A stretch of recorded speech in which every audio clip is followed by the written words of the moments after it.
Hello दोस्तों, कैसे हो? आपका स्वागत है तिरपान स्टडी सेंटर में। आज जो हम करने जा रहे हैं इंटरनेशनल पॉलिटिक्स, ये बीए थर्ड ईयर का सेमेस्टर 6 है, पॉलिटिकल साइंस है, जो उभरती हुई विश्व व्यवस्था का स्वरूप। ये चैप्टर जो है 7 है, यानी nature of emerging of world order. ये चैप्टर बहुत ही इंपॉर्टेंट है एग्जाम व्यू से, जिसको आपको करना चाहिए और समझना चाहिए। लेकिन चैप्टर स्टार्ट करने से पहले एक बात जो मैं हमेशा कहता हूँ, जिस पे आपको अपना विचार भी रखना चाहिए, सोचना भी चाहिए, कि जब भी वीडियो देखिए पूरा देखिए, क्योंकि अधूरा जानकारी सदैव खतरनाक होता है। और साथ में अगर आप पहली बार वीडियो देख रहे हो, पहली बार मेरे चैनल पे आए हो, तो लाइक शेयर सब्सक्राइब जरूर कर लीजिए। इसमें सब्सक्राइब करना ये आपके हित में है, क्योंकि आपके रिगार्डिंग जो भी है, आपके क्लास के रिगार्डिंग जो भी वीडियो डाली जाएगी, अगर सब्सक्राइब कर रखे होगे तभी आपको प्राप्त होगी, नहीं तो आप मेरे वीडियो से वंचित रह जाओगे और शायद एग्जाम में आप एक टॉपिक को मिस कर जाओगे। इसलिए सब्सक्राइब कर लेना ही आपके हित में है। चलिए, ये तो आपके हित में है। हमारा जो आज टॉपिक है उभरती हुई विश्व के जो है व्यवस्था का स्वरूप, जो कि इंपॉर्टेंट है। चलिए हम देखते हैं हमारा चैप्टर में आज क्या है और हमें क्या करना है। सबसे पहले यही बात आती है हमारे चैप्टर के लिए, उभरती हुई विश्व व्यवस्था के स्वरूप की विशेषता। लेकिन उससे पहले हमें यह जानना पड़ेगा कि आखिर उभरती हुई विश्व व्यवस्था है क्या। आपको पता ही होगा कि 20वीं शताब्दी के अंतिम दशक में और 21वीं शताब्दी के गुजरने के पीछे कुछ वर्षों में अंतर्राष्ट्रीय राजनीति में कुछ ऐसे परिवर्तन आए जिन्होंने उभरती हुई विश्व व्यवस्था के स्वरूपों को पूरी तरह से बदल के रख दिया। विश्व में दो ध्रुवीय व्यवस्था की समाप्ति और उसके स्थान पर एक ध्रुवीय व्यवस्था की स्थापना भी हुआ। शहरी तत्व के मुकाबला में अंतर्राष्ट्रीय राजनीति की व्यवस्था भी की गई। इसमें जो था आर्थिक तत्व का अधिक महत्व था। ठीक है, शक्ति संतुलन व्यवस्था की समाप्ति और वैश्वीकरण, उदारीकरण और निजीकरण के विचारों का बोलबाला, अंतर्राष्ट्रीय संस्थाओं के साख में गिरावट और संयुक्त राज्य यूनाइटेड नेशन को अधिक लोकतंत्रीय बनाए जाने और इसकी कार्य प्रणाली में पारदर्शिता लाए जाने और मानव अधिकार की रक्षा करना और पर्यावरण सुरक्षा और आतंकवाद की अंतर्राष्ट्रीय स्तर पर फैलाव और विश्व में चल रहा आर्थिक मंदी का दौरा, ये सारी चीजें बहुत ही इंपॉर्टेंट रखती है कि विषय के अतिरिक्त अंतरिक्ष समुदाय की चिंता और अंत में बहुराष्ट्रीय व्यवस्था स्थापना की तरफ बढ़ते कदम आदि उभरती हुई विश्व व्यवस्था के स्वरूपों की मुख्य विशेषताओं में से एक है। इसमें से आपने जाना ही भी होगा कि वैश्वीकरण, उदारीकरण, निजीकरण की जो विचारधारा थी ये बहुत इंपॉर्टेंट था, और इसके साथ भी जो आर्थिक मंदी की दौड़ चली थी वो भी काफी इंपॉर्टेंट थी, क्योंकि इसने जो है विश्व के अर्थव्यवस्था को बिल्कुल हिला के रख दिया। कई देश को इसने गुलाम भी बना दिया, तो कई देश जो थे इसका फायदा भी उठा लिया। तो इसमें कहते हैं कि मिला जुला असर पड़ा, लेकिन सबसे अधिक जो हुआ इसका नुकसान ही हुआ। अब यहाँ पर है कि उभरती हुई विश्व व्यवस्था के स्वरूप की विशेषता क्या हो सकती है। तो सबसे पहले तो यही है कि अर्थव्यवस्था में जो है सबसे अधिक प्रभुता संपन्न देश है वो अमेरिका है। अमेरिका हमेशा चाल चलती है, वो क्या करती है कि दूसरे देशों की व्यवस्थाओं को अपने अंदर ले लेती है और उसकी व्यवस्थाओं का फायदा उठा के वो विश्व में पावरफुल बन जाती है। तो यहाँ पर भी कुछ इसी तरह से हुआ कि अमेरिका की प्रभुता की स्थापना, शीत युद्ध की समाप्ति और संयुक्त जो सोवियत संघ टूट जाने के बाद वर्षा समझौता यानी वर्सल पैक्ट भंग हो गया तथा इससे सबके परिणाम स्वरूप अंतर्राष्ट्रीय विश्व व्यवस्था में पूरी तरह अमेरिका का प्रभुता स्थापित हो गया। यानी अमेरिका का था हर क्षेत्र में प्रभुता स्थापित हो गया। उसने अपने कूटनीतियों से हर जगह प्रभुता स्थापित कर लिया। आज विश्व का कोई भी राष्ट्र अमेरिका के प्रभुता की चुनौती देने की स्थिति में नहीं है, क्योंकि अमेरिका विश्व की श्रेष्ठ सैनिक शक्ति ही नहीं अतुल, यह विश्व की मजबूत आर्थिक शक्ति भी है। आपको शायद पता हो कि जितने भी इंपॉर्टेंट जो अर्थव्यवस्था के रिगार्डिंग बनाई गई संस्थाएं हैं सब अमेरिका में हैं। चाहे IMF हो, चाहे वर्ल्ड बैंक हो, चाहे वर्ल्ड बैंक हो, चाहे वर्ल्ड ट्रेड हो या वर्ल्ड यूनियन हो, हर व्यवस्था जो है अमेरिका में है। तो अमेरिका तो शक्तिशाली होगी, इसमें कोई दो राय रही नहीं जाती है। कहते हैं आज विश्व कोई भी राष्ट्र अमेरिका को चुनौती देने के लिए तैयार नहीं है, तो यह विश्व की मजबूत आर्थिक शक्ति भी है, जिस कारण अमेरिका का विश्व की अंतर्राष्ट्रीय वित्तीय संस्थाओं पर भी पूरा नियंत्रण है और इसकी इच्छा के विरुद्ध कोई निर्णय नहीं किया जा सकता। संयुक्त राष्ट्र स्वयं को अमेरिका के समक्ष साहस अनुभव कर रहा है। अमेरिका संयुक्त राष्ट्र की सुरक्षा परिषद में अपनी इच्छा अनुसार निर्णय करवाने के समक्ष रखता है। तो समर्थ तो वही रहता है ना। बात तो ये हो जाती है कि जिसकी लाठी उसी की भैंस। अब सारी संस्थाएं सब कुछ अमेरिका के पास है, तो किसी भी देश में जो भी चाहे मनवा सकती है, जो भी चाहे कर सकती है। यदि सरकार को संयुक्त राष्ट्र का निर्णय पसंद नहीं है तो वो उसकी परवाह नहीं करती है। अमेरिका हमेशा अपनी मनमानी करती है और वो किसी भी देश की आंतरिक इच्छाओं की, उनकी जो व्यवस्था होती है उसको ध्यान नहीं देती है। उसकी इच्छा जो होती है वो करती है, चाहे वो किसी दो देशों में लड़वाने की काम क्यों न हो, हर चीज़ों के लिए वो प्रोत्साहित करती है। किसी की अर्थव्यवस्था डुबाने की बात क्यों न हो, अमेरिका ऐसे ही रणनीतियों को जो है चलती है। अब उसके बाद है शक्ति संतुलन की व्यवस्था की समाप्ति। सोवियत संघ के भंग हो जाने से पहले विश्व में दो ध्रुवीय व्यवस्था स्थापित थी और विश्व में दो प्रमुख शक्तियां, दो शक्ति गुट स्थापित थे। एक गुट का नेतृत्व भूतपूर्व सोवियत संघ कर रहा था और जिसे साम्यवादी गुट भी कहा जाता था। दूसरी गुट जो था रशियन ब्लॉक भी नाम से भी जाना जाता था, ठीक है। जबकि दूसरी गुट नेतृत्व अमेरिका कर रहा था और इस गुट को पूंजीवादी गुट यानी कैपिटलिज्म ब्लॉक या अमेरिकन गुट भी कहा जाता था।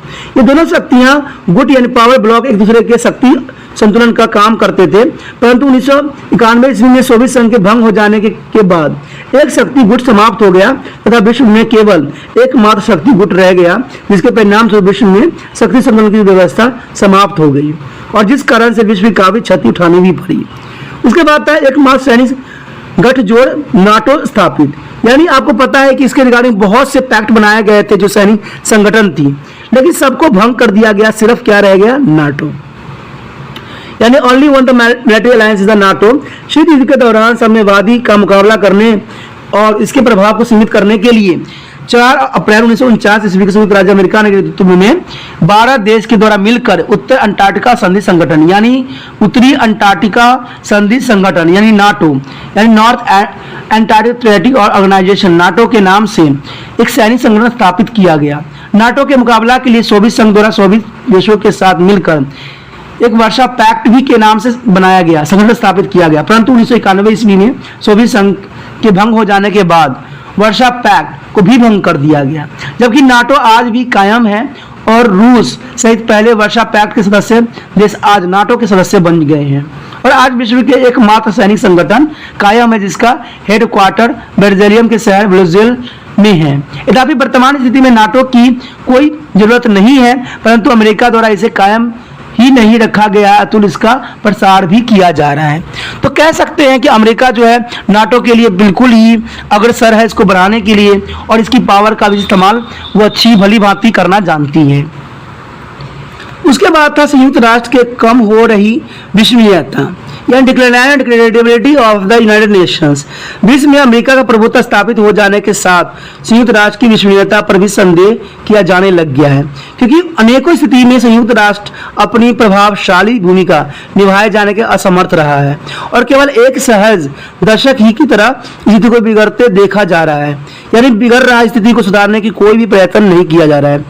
कुछ आलोचकों का भी विचार है कि अमेरिका द्वारा संयुक्त राष्ट्र को अलग कर दिया गया है, ठीक है, और आज संयुक्त राष्ट्र में कोई भी निर्णय अमेरिका की इच्छा के विरुद्ध में नहीं किया जा सकता और अमेरिका के सामने संयुक्त राष्ट्र बौना होकर रह गया है और इराक तथा अफगानिस्तान में अमेरिका द्वारा की गई कार्रवाई इसका प्रमाण भी है।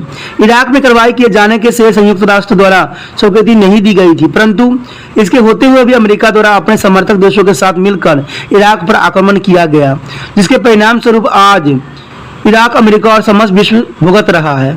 अमेरिका के राष्ट्रपति डोनाल्ड ट्रंप द्वारा संयुक्त राष्ट्र को बातों का दुकान का दर्जा दिया गया। संयुक्त राष्ट्र के भूतपूर्व महासचिव कैफिर आनंद द्वारा संयुक्त राष्ट्र की विश्वसनीयता की पुनर्स्थापना के लिए प्रभावशाली सुझाव भी दिए गए। संयुक्त राष्ट्र के पुनर्गठन की मांग and demanded of the restructuring of the United Nations. संयुक्त राष्ट्र की स्थापना 1945 ईस्वी में उस समय की स्थिति को मुख्य रखकर की गई थी कि उस समय विश्व में केवल 51 देश संयुक्त राष्ट्र के सदस्य थे। आज 21वीं शताब्दी की शुरुआत और चुनौतियां 20वीं शताब्दी की जरूरतें और चुनौतियों से भिन्न हैं और विश्व के 193 देश संयुक्त राष्ट्र के सदस्य भी हैं। अंत तक जरूरत महसूस की जा रही है कि बदलती हुई परिस्थितियों को मुख्य रखते हुए संयुक्त राष्ट्र का पुनर्गठन किया जाना चाहिए और इसके संगठन को अधिक लोकतंत्रीय और इसकी कार्यप्रणाली में अधिक पारदर्शिता लाई जानी चाहिए, जो कि बहुत जरूरी भी है और आज की समय की मांग भी है। आज विश्व की राजनीति में अनेकों नई शक्तियां का जन्म हुआ है, जो संयुक्त राष्ट्र में उनके द्वारा प्रभावशाली भूमिका निभाए जाने की मांग भी कर रही है। वो सुरक्षा परिषद का विस्तार करना चाहता है और उसका विचार है कि इसके स्थायी और अस्थायी सदस्य की संख्या बढ़ाई जानी चाहिए। भारत, जापान, जर्मनी और ब्राजील, जिसे G4 जिसके नाम से भी जाना जाता है, द्वारा सुरक्षा परिषद के स्थायी सदस्य प्राप्त करने के लिए अपना दावा पेश किया गया है। उनका विचार है कि सुरक्षा परिषद में एशिया, अफ्रीका और लातिन अमेरिका के देशों के उचित प्रतिनिधित्व दिया जाना चाहिए। इसलिए उन्होंने क्या किया था, सितंबर 2015 में आयोजित किए गए संयुक्त राष्ट्र की महासभा के 70वें अधिवेशन में सुरक्षा परिषद को सुधार लाए जाने के उद्देश्य को मुख्य रखते हुए सर्वसम्मति से एक मसौदे पर स्वीकृति दी गई थी, जिसके द्वारा सुरक्षा परिषद के सदस्य की संख्या में वृद्धि भी की जाने से संबंधित विषय पर विचार किया जाना व्यवस्थित किया गया था। तो इन चीजों में जो थी संयुक्त राष्ट्र की पुनर्गठन की मांग न्याय उचित थी और इसको होना भी चाहिए।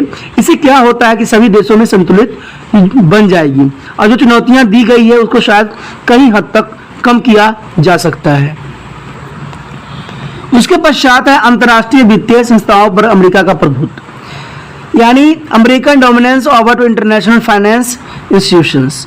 शीघ्र की समाप्ति और सोवियत संघ के भंग हो जाने के पश्चात अंतर्राष्ट्रीय वित्तीय संस्थाएं जैसे अंतर्राष्ट्रीय मुद्रा कोष, इंटरनेशनल मनी फंड यानी IMF, विश्व बैंक, वर्ल्ड बैंक और विश्व व्यापार संगठन यानी वर्ल्ड ट्रेड ऑर्गेनाइजेशंस आदि पर अमेरिका का एकमात्र प्रभुता स्थापित हो चुका है।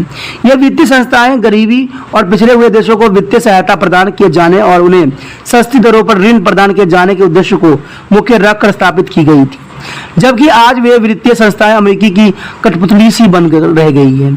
आज ये वित्तीय संस्थाएं गरीब और पिछड़े हुए देशों को ऋण और सहायता आदि देते समय उन पर अनेक शर्त लगाती है जिन्हें पूरा करना शायद उनके बस में नहीं है, क्योंकि उनका उद्देश्य जो है सिर्फ जो है छोटे देश, जो गरीब देश हैं, उनके जो संसाधन है उस पर कब्जा करना।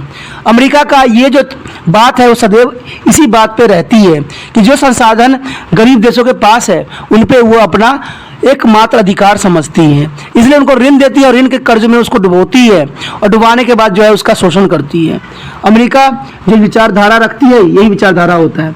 तभी तो जो कहते हैं ना कि उनके पास तो सारा कुछ है, इंटरनेशनल मॉनेटरी फंड भी उनके पास है, IMF भी है, वर्ल्ड बैंक भी है, विश्व व्यापार संगठन भी उनके पास है, तो सब कुछ तो उनके पास है। तभी तो सभी देशों पे क्या करती है, अपना दबदबा यानी अपना पावर को ढो दिखाती है, जो कि कभी भी न्यायोचित नहीं माना जा सकता है। उन देशों को अपनी वित्तीय नीतियां, बैंकिंग प्रणाली, ब्याज दर आदि में परिवर्तन किए जाने के लिए कहा जाता है, यानी वो बार बार उन पे दबाव डालती है कि आप जो इसमें ब्याज की दरों में परिवर्तन करो, वहाँ के लोगों से और से अधिक धन इकट्ठा करो। फिर सीधा उन देशों के आंतरिक मामलों में हस्तक्षेप होता है। वेरिक देश का मत है कि वर्तमान अंतर्राष्ट्रीय वित्तीय संस्था विश्व में पैदा हुए आर्थिक संकट को रोकने और उससे निपटने में असफल रही है, इसलिए उनका पुनर्निर्माण किया जाना चाहिए। 26 और 27 मार्च 2013 को दक्षिण अफ्रीका के शहर डेवन में आयोजित किए गए ब्रिक देशों के 5वें शिखर सम्मेलन यानी 5th समिट में ब्रिक में शामिल देशों द्वारा विश्व बैंक यानी वर्ल्ड बैंक की तर्ज पर विकास बैंक डेवलपमेंट स्थापित किए जाने में सहमति प्रकट की गई थी। इसका उद्घाटन 21 जुलाई 2015 को चीन के शहर शंघाई में किया गया था और भारत के प्रसिद्ध बैंकर श्री KVA कामन को 5 वर्ष के कार्यकाल के लिए इस बैंक का अध्यक्ष भी बनाया गया था। बैंक का उद्देश्य विकासशील देशों के विकास से संबंधित जरूरतों को पूरा करना और पश्चिमी देशों के प्रभावाधीन काम कर रही वित्तीय संस्थाओं जैसे कि विश्व बैंक और अंतर्राष्ट्रीय मुद्रा कोष को विकल्प के रूप में कार्य करना। यानी सभी देशों ने मिलकर डेवलपमेंट बैंक का आयोजन तो किया, लेकिन डेवलपमेंट बैंक जो थी विश्व वर्ल्ड बैंक की तरह कार्य नहीं कर सका, क्योंकि अमेरिका ऐसा कुछ भी नहीं चाहता था। इसमें जो है फर्स्ट टाइम जो है इसमें इंडियन SBK कामनथन को ही अध्यक्ष बनाया गया, लेकिन आज जो है ये बैंक अग्रसर है, यानी ये प्रगतिशील है, कोशिश कर रही है कि वो वर्ल्ड बैंक को चुनौती दे, लेकिन तो समय बताएगा कि आखिर इसका कितना फायदा हुआ और कितना नुकसान हुआ और जो है अमेरिका का क्या विचारधारा इसके ऊपर थी। उसके पश्चात विश्व व्यापार संगठन की स्थापना। विश्व व्यापार की नियमित रूप करने के उद्देश्य को मुख्य रखते हुए पहले गेट यानी GATT और बाद में 1 जनवरी 1949 1995 ईस्वी को विश्व व्यापार संगठन वर्ल्ड ट्रेड ऑर्गेनाइजेशन की स्थापना किया गया। यानी 1 जनवरी 1995 को विश्व व्यापार संगठन की स्थापना किया गया, वर्ल्ड ट्रेड ऑर्गेनाइजेशन की स्थापना की। और वो हर वर्ष देश जो खुली मंडी अर्थव्यवस्था यानी ओपन मार्केट इकोनॉमिक्स यानी स्वतंत्र व्यापार फ्री ट्रेड आयात करों के नियमित दर को संगठन के नियमों का पालन किए जाने के प्रति अपना वचनबद्धता प्रकट करता है, वो इस संगठन का सदस्य बन सकता है। इस समय विश्व के 159 देश विश्व व्यापार संगठन के सदस्य हैं और इसका मुख्य कार्यालय स्विट्जरलैंड के शहर जेनेवा में है। नाइजीरिया और मुल्क की एनगोजी एकाउंटेंस एबियल विश्व व्यापार संगठन के वर्तमान डायरेक्टर जनरल है। ठीक है, विश्व व्यापार संगठन विश्व के विभिन्न देशों के बीच व्यापारिक संबंधों विकास और अंतर्राष्ट्रीय व्यापार के रास्ते में आने वाली बाधाओं को दूर करने के प्रतिबंधित वचनबद्ध है। आलोचक विश्व व्यापार संगठन को अमीर देश द्वारा अविकसित और गरीब देशों पर अमीर देशों द्वारा प्रभुत्व लादे जाने का यत्न भी मानते हैं, क्योंकि कई बार ये संगठन सदस्य राष्ट्र पर ऐसी शर्तों को मानने के लिए दबाव डालते हैं जो उनके हित में नहीं होती है। उसके बाद जो है वैश्वीकरण, उदारीकरण और निजीकरण। ये डेफिनेशन जो है बहुत ही इंपॉर्टेंट है बच्चों। अगर आप ये फाइनल ईयर में हो तो 100% आपको इतना दिमाग में रखना चाहिए कि ये क्वेश्चन में से तीनों क्वेश्चन में से एक क्वेश्चन जो है 100% आपके 2 मार्क्स में आएंगे ही आएंगे। तो ये क्वेश्चन को थोड़ा ध्यान से समझना और सोचना, क्योंकि ये क्वेश्चन बहुत इंपॉर्टेंट रहता है। इसमें है कुछ भी नहीं, वैश्वीकरण यही बात कहती है कि शीत युद्ध की समाप्ति और सोवियत संघ के भंग हो जाने के बाद के काल को वैश्वीकरण काल कहा गया है और कहा जाता है। वैश्वीकरण विश्व के समस्त राष्ट्र के बीच बढ़ रहे सहयोग और आंतरिक निर्भरता की एक प्रक्रिया है, जिसमें आज प्रत्येक राष्ट्र को गृह राजनीतिक और विदेशी संबंधों को व्यापक रूप में प्रभावित किया है और आज अंतर्राष्ट्रीय राजनीति को एक नई दिशा प्रदान भी कर रहा है। सामान्य बोलचाल में वैश्वीकरण का अर्थ आर्थिक वैश्वीकरण या अंतर्राष्ट्रीय मंडी का वैश्वीकरण या विश्व मंडी की स्थापना से लिया गया है। वैश्वीकरण का मतलब ही यही होता है कि विश्व के साथ व्यापार करने के लिए नई टेक्नोलॉजी का इस्तेमाल करना, नए रेगुलेशन का इस्तेमाल करना, ये वैश्वीकरण कहलाता है। परंतु यह वैश्वीकरण की बहुत संकुलित व्याख्या है। आज वैश्वीकरण केवल विश्व पूंजी या विश्व मंडी का ही वैश्वीकरण नहीं है, अतुल यह विभिन्न राष्ट्र के बीच पूंजी, वस्तुएं, तकनीक, जानकारी, विचार, लोगों और उद्योग और संस्कृति आदि का खुला आदान प्रदान है। तो वैश्वीकरण का दूसरा अर्थ भी आप जान सकते हो। इससे क्या होता है कि विभिन्न देशों के साथ पूंजी निवेश, वस्तुएं, तकनीकी जानकारी, विचार, लोग, उद्यमी, संस्कृति आदि का आदान प्रदान होता है, उसे वैश्वीकरण कहलाता है।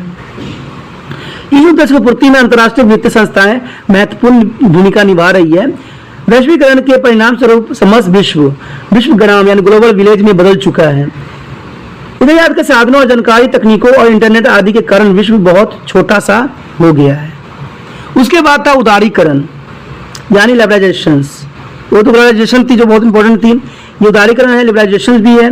उदारीकरण का अर्थ होता है खुला छोड़ दो यानी ओपन व्यापार, ओपन ट्रेडिंग्स।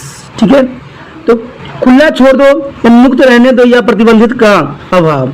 आर्थिक क्षेत्र में तो उदारीकरण का अर्थ होता है खुला प्रतियोगिता या स्वतंत्र व्यापार, जो पूंजीवादी अर्थव्यवस्था का मुख्य विशेषताओं में से एक है। पूंजीवादी उदारीकरण के इन प्रमुख सिद्धांतों पर आधारित है और आज की विश्व व्यवस्था में पूंजीवादी अर्थव्यवस्था का बोलबाला भी है। इसके अतिरिक्त उदारीकरण जो है वैश्वीकरण की प्रक्रिया को ही व्यवहारिक रूप प्रदान करता है। ठीक है, यानी व्यवहारिक रूप प्रदान किए जाने का यत्न है। उदारीकरण उद्योगपतियों को अपनी इच्छाओं का उद्योग स्थापित करने का स्वतंत्रता प्रदान करता है और प्रतिबंध की समाप्ति यानी डी कंट्रोल, डी डिरेगुलेशन तथा लाइसेंस प्रणाली की समाप्ति इसके आधारभूत सिद्धांत है। इस सबके परिणाम स्वरूप आज विश्व के विभिन्न देशों को आर्थिक विकास की दर में वृद्धि हुई है।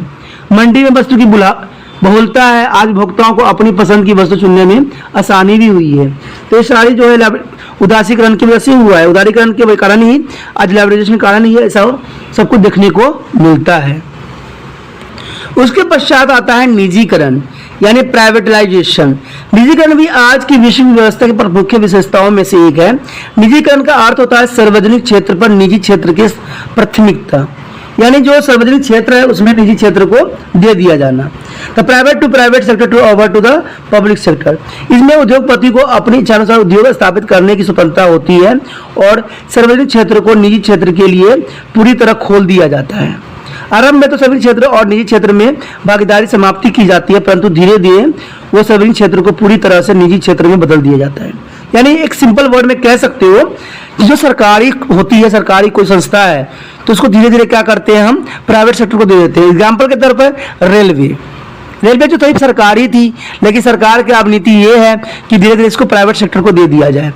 तो प्राइवेट सेक्टर देखो देने से क्या होता है कि इसमें प्राइवेट सेक्टर जो है हर तरह की सुख सुविधाएं को जो है व्यवस्थित करती है, हर रूल रेगुलेशन को लगाती है। आपने देखा भी होगा कि आप किसी सरकारी संस्था में चले जाओ और किसी प्राइवेट संस्था में चले जाओ, वहाँ पर देखिएगा कि प्राइवेट सेक्टर में जो है और सरकारी सेक्टर में आपको अंतर दिख जाएगा।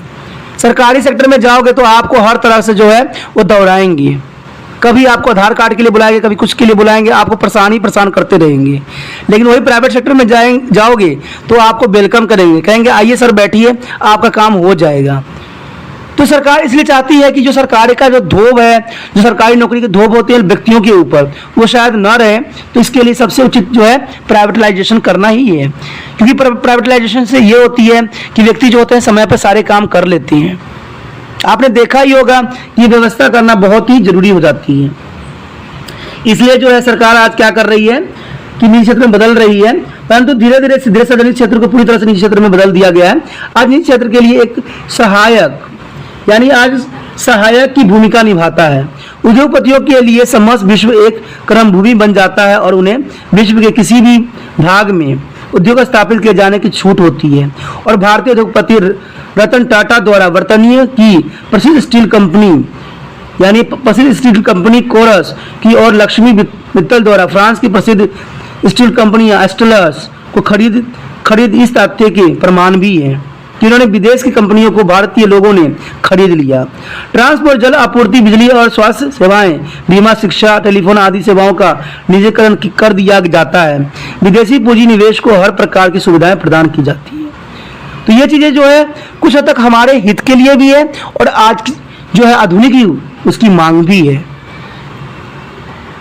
उसके बाद है बहुराष्ट्रीय निगमों की प्रभावशाली भूमिका। बहुराष्ट्रीय निगमों की महत्वपूर्ण भूमिका भी आज के विश्व व्यवस्था की महत्वपूर्ण विशेषताओं में से एक है। हमने पीछे पढ़ा है कि आज सार्वजनिक क्षेत्र के मुकाबले में निजी क्षेत्र की प्रधानता स्थापित हो चुकी है और इसके परिणाम स्वरूप विश्व जो बहुराष्ट्रीय निगम का एक ऐसा जाल फैला है कि आज यह अंतर्राष्ट्रीय अर्थव्यवस्था को गुमनाम राज्य साम्राज्यों के रूप में स्थापित हो चुकी है और विश्व की समूचे अर्थव्यवस्था को पूरी तरह से नियंत्रण करते हैं। कई बहुराष्ट्रीय निगमों का वार्षिक बजट छोटे देशों के वार्षिक बजट से कई गुना अधिक हो गया है। आज अंतर्राष्ट्रीय व्यापार का अधिक भाग इन बहुराष्ट्रीय निगमों के नियंत्रण अधीन है, यानी सारे के सारे जो है बहुराष्ट्रीय कंपनियां ये नियंत्रण अधीन हो गई है। परंतु संयोग की बात यह है कि इनमें से अधिकांश बहुराष्ट्रीय निगम अमेरिकी है।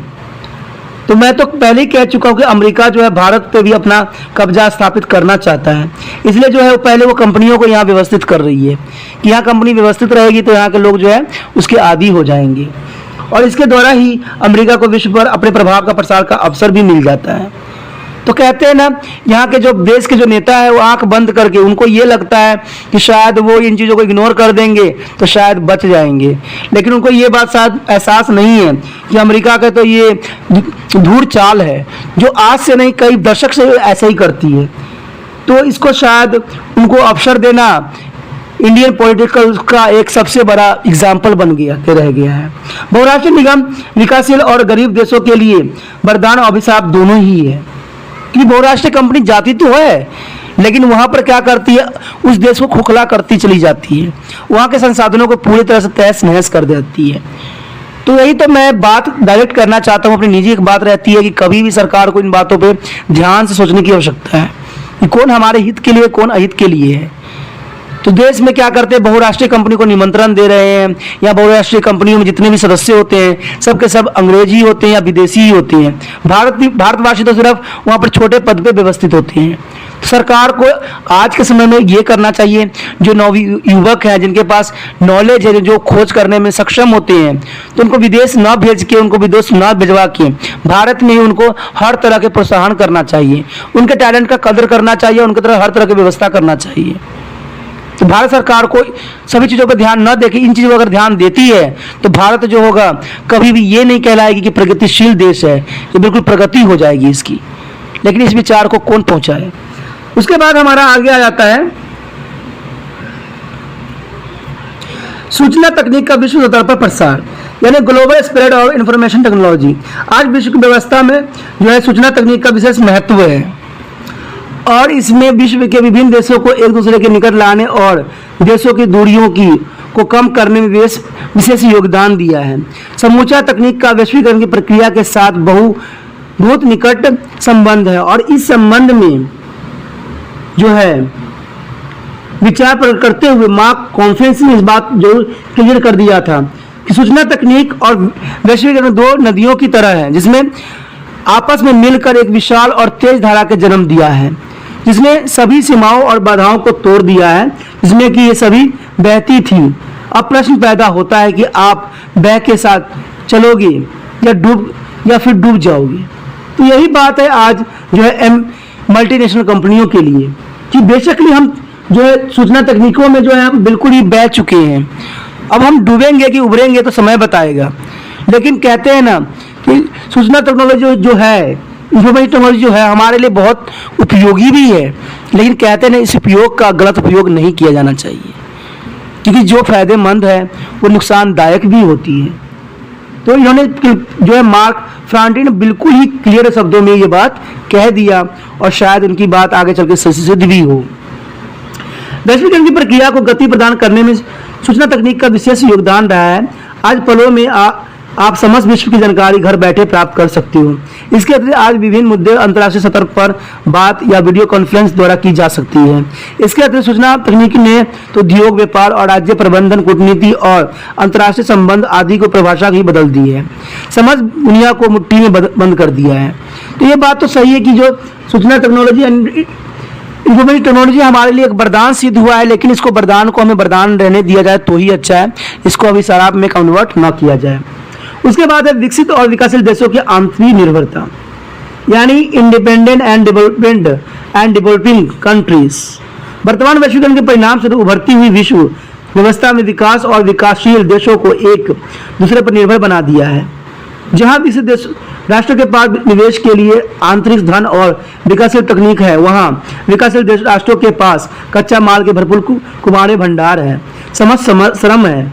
यही कारण है कि आज विकसित राष्ट्र विकासशील राष्ट्रों में अधिक पूंजी निवेश कर रही है और इसके साधनों का भरपूर प्रयोग भी कर रहे हैं। बहुराष्ट्रीय कंपनी विकासशील राष्ट्र में अपनी औद्योगिक इकाइयां स्थापित कर रही है और इस सबके बदले में विकासशील राष्ट्र में रोजगार के अवसर बढ़ रहे हैं। गृह उद्योग में मुकाबले की भावना पैदा हुई है और उत्पादन गुणवत्ता में सुधार हुआ है। इसके अतिरिक्त इन्हें विकसित तकनीकों के लाभ भी प्राप्त हुए हैं और इन सबके परिणाम स्वरूप उनकी विकास गति में भी तेज आई है। तो ये कह सकते हो कि ये बहुत ही इंपॉर्टेंट रह जाता है विकसित और विकासशील देशों के लिए। उसके बाद है आपका जो है आर्थिक संगठनों की बढ़ रही लोकप्रियता। आर्थिक संगठन के जो लोकप्रियता बढ़ने का कारण क्या है, यानी growing of popularity of economical organisations. विश्व में दो ध्रुवीय व्यवस्था के दौरान सैनिक जो है गठजोड़ यानी मिलिट्री अलायंस की जो है भरमार रही है। सुरक्षा की तलाश में दोनों गठजोड़ें जरा बहुत स्वयं को मजबूत बनाने और जाने के विरोधी गुट के नीचा दिखाए जाने के लिए सैनिक गठजोड़ कायम किया गया है और इसमें पहला अमेरिका गुट द्वारा की गई थी। इसके विपरीत आज एक ध्रुवीय व्यवस्था की स्थापना के बाद सैनिक गठजोड़ का स्थान आर्थिक गठजोड़ों ने ले लिया है, क्योंकि आज विश्व के प्रत्येक देश का ध्यान आर्थिक विकास के प्रति केंद्रीय है। तो पहले गेट यानी GTT और आज विश्व व्यापार संगठन यानी WTO यानी वर्ल्ड ट्रेड ऑर्गेनाइजेशन और विश्व विकास bank, Asian development bank, Asia Pacific आर्थिक सहयोग यानी एशियन पैसिफिक इकोनॉमिकल कॉर्पोरेशन, दक्षिण पूर्वी एशिया राष्ट्र का संगठन यानी एशियन कह सकते हो, यूरोपीय स्वतंत्र व्यापार संगठन यूरोपियन फ्री ट्रेड्स यानी EFTA, पेट्रोलियम निर्यात देशों का संगठन यानी OPEC, यूरोपीय संघ, NAFTA, SAFTA, G8, G15, G जो है 77 और शार्क। आदि और आज विश्व में आर्थिक संगठन का बोलबाला है। आज जो है बहुत तरह के जो है अर्थव्यवस्थाओं के संस्थाएं ऑर्गेनाइजेशन बनाई गई है और इस ऑर्गेनाइजेशन का सिर्फ एक ही कार्य होता है, देश में बढ़ रहे जो अकाल है, जो प्रॉब्लम है, उनको सोल्यूशन करना और देश हित में कार्य करना और लोक कल्याण की भावनाओं से ये चीजें बनाई गई हैं, जिसमें हर एक लोगों का विशेष महत्व रखा गया है। उसके पश्चात जो हमारा है आगे वह गुट निरपेक्ष आंदोलन, नई भूमिका का तलाश।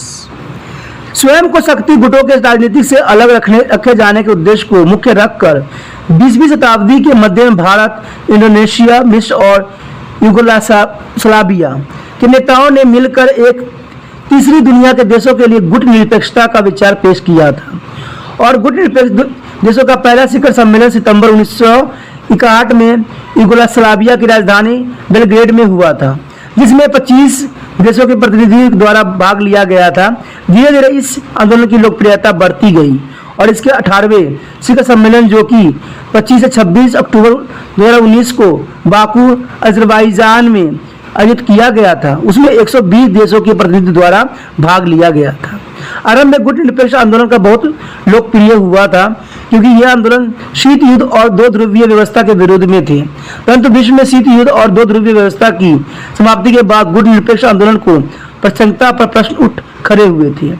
आलोचकों का विचार है कि विश्व की बदलती स्थिति के अनुसार गुट निरपेक्ष आंदोलन को की कोई सतर्कता नहीं रही है, क्योंकि आज गुट निरपेक्षता किससे यूं भी अमेरिका द्वारा लीबिया, सीरिया, पाकिस्तान, इराक और खाड़ी के अन्य देशों में किए गए हस्तक्षेप के दौरान गुट निरपेक्ष आंदोलन मुख्य दर्शक बन के रह गया था, यानी उसने कोई तरह का कोई पार्टिसिपेट नहीं किया था, नाम जो था सिर्फ देख रहे थे। अपनी स्थिति भूमिका निभाए जाने के असमर्थ रहा क्योंकि उसके पास पावर ही नहीं थी। तो सभी विचारकों का अर्थ है कि क्यों, आखिर किस लिए, दर्शक बनने के लिए।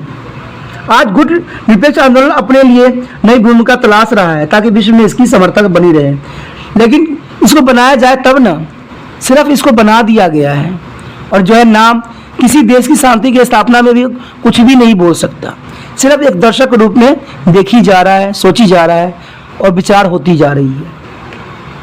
आगे जो हमारा है साम्यवाद के उग्र स्वरूप में परिवर्तन, यानी change in the extremely nature of the communism. Soviet क्रांति के बाद विश्व में साम्यवादी विचारधारा का काफी प्रसार हुआ था। इसी दुनिया के बहुत सारे अविकसित राष्ट्र अपनी समस्या के समाधान के लिए साम्यवाद की तरफ झुक गए थे और 1949 ईस्वी में हुई चीनी क्रांति के बाद विश्व में साम्यवादी प्रसार को और भी बल मिल गया और बहुत सारे देश साम्यवाद के प्रभाव में आ भी गए। सोवियत संघ और चीन द्वारा विश्व में साम्यवाद के प्रसार के लिए विशेष यत्न भी किए गए और विश्व में दो ध्रुवीय व्यवस्था को स्थापित होने के लिए साम्यवादी विचारधारा उत्तरदायी थी। सोवियत संघ विश्व में साम्यवाद यानी कम्युनिज्म ब्लॉक का प्रतिनिधित्व करता था और अमेरिका पूंजीवादी गुट का प्रतिनिधित्व करता था, परंतु विश्व में से शीत युद्ध की समाप्ति और सोवियत संघ के भंग हो जाने के बाद साम्यवाद का उग्र स्वरूप में काफी परिवर्तन आया।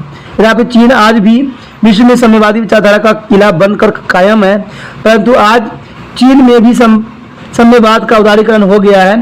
प्रतीत होता है कि आज चीन द्वारा साम्यवादी मंडी अर्थव्यवस्था रिसोर्स मार्केट इकोनॉमिक्स को अपना लिया गया है, जो पूंजीवादी अर्थव्यवस्था को काफी निकट भी है। आज चीन में संपत्ति के अधिकार को कानूनी मान्यता प्राप्त है, अमीर और गरीब के बीच दूरी बढ़ रही है, अर्थात बेरोजगारी पाई जाती है और साम्यवादी विचारधारा की निंदा भी की गई है। तो कह सकते हो कि चीन जो है अपना हर तरह से इसको जो है साम्यवादी को लेके चल रहा है। मानव अधिकार के विषय का बढ़ता हुआ महत्व। मानव अधिकार का उल्लंघन का विषय विश्व के प्रमुख समस्याओं में से एक है और अंतर्राष्ट्रीय भाईचारा इसके प्रति चिंतित है। 20वीं शताब्दी के अर्ध से पहले साम्यवादी नाजिया और फासिस्ट द्वारा मानवाधिकार का हनन भी किया गया था, यानी आपने पढ़ा ही होगा नाजियावाद, फासिस्टवाद, जिसने बिल्कुल ही मानवाधिकारों का हनन किया गया था, जिसका सेकेंड वर्ल्ड वार भी उत्तरदायी थी।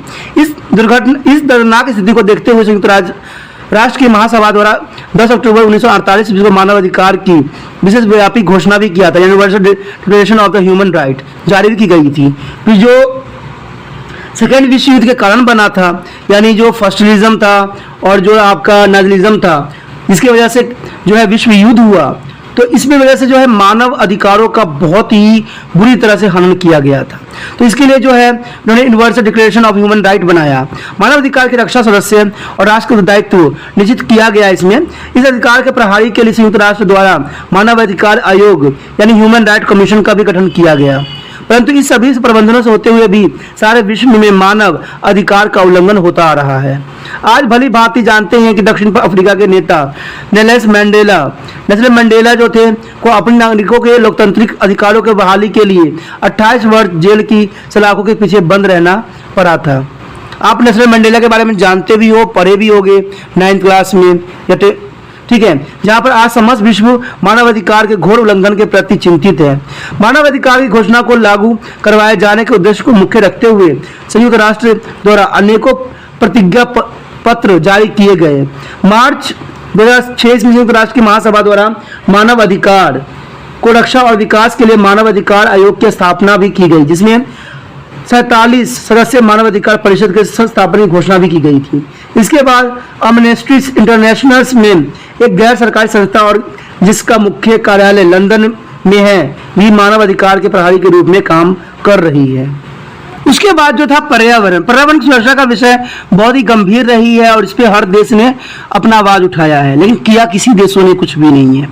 Issue of the protection of the environment, पर्यावरण की सुरक्षा का विषय वर्तमान युग का अति महत्वपूर्ण विषय है और ठीक दृष्टिकोण रखने वाले प्रत्येक व्यक्ति इसके प्रति चिंतित है। पर्यावरण दिन प्रतिदिन और तथा प्रदूषण होता जा रहा है, अध्यात्म रोग बढ़ती ही जा रही है, तापमान दिन प्रतिदिन बढ़ता ही जा रहा है और पर्यावरण में अनेक प्रकार के असंतुलित पैदा हो रही है।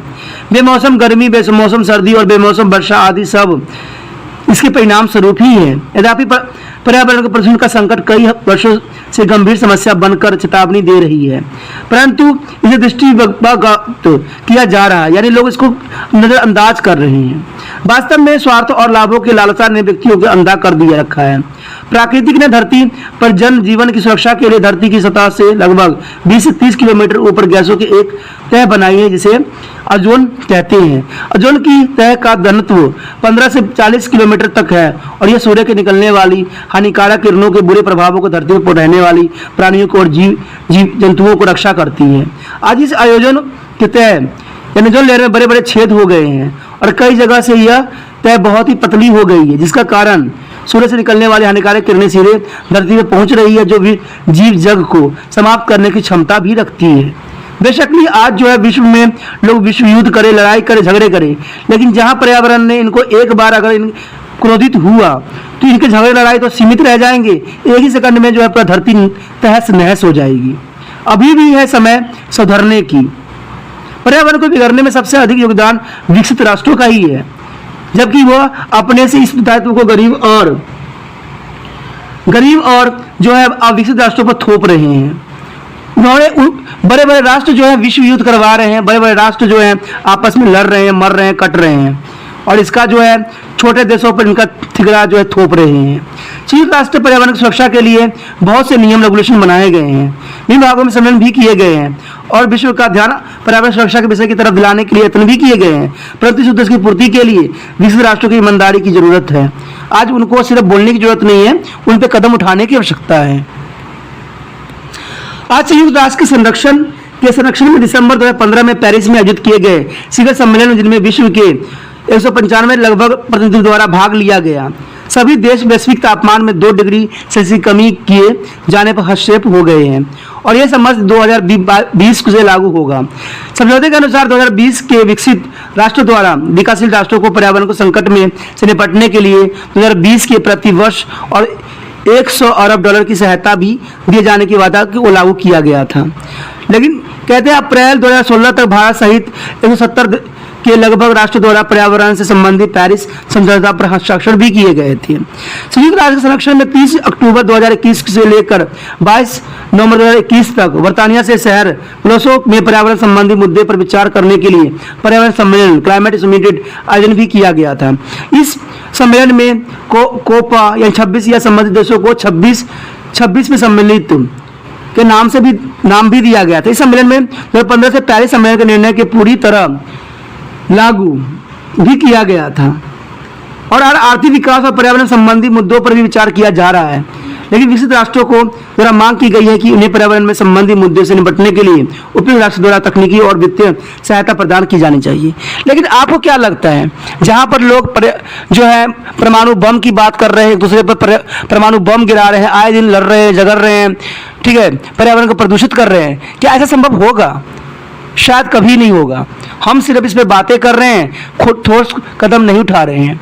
और जो विकसित राष्ट्र है समझती है कि संसाधनों को हम इकट्ठा कर लेंगे तो हम बहुत बड़े बन जाएंगे, लेकिन शायद उनकी मंशा पर्यावरण शायद पूरा होने ना दे, क्योंकि पर्यावरण रहेंगे तभी जिंदा रहेंगे, और जिंदा रहने के लिए उनको पर्यावरण को सुरक्षित रखना पड़ेगा।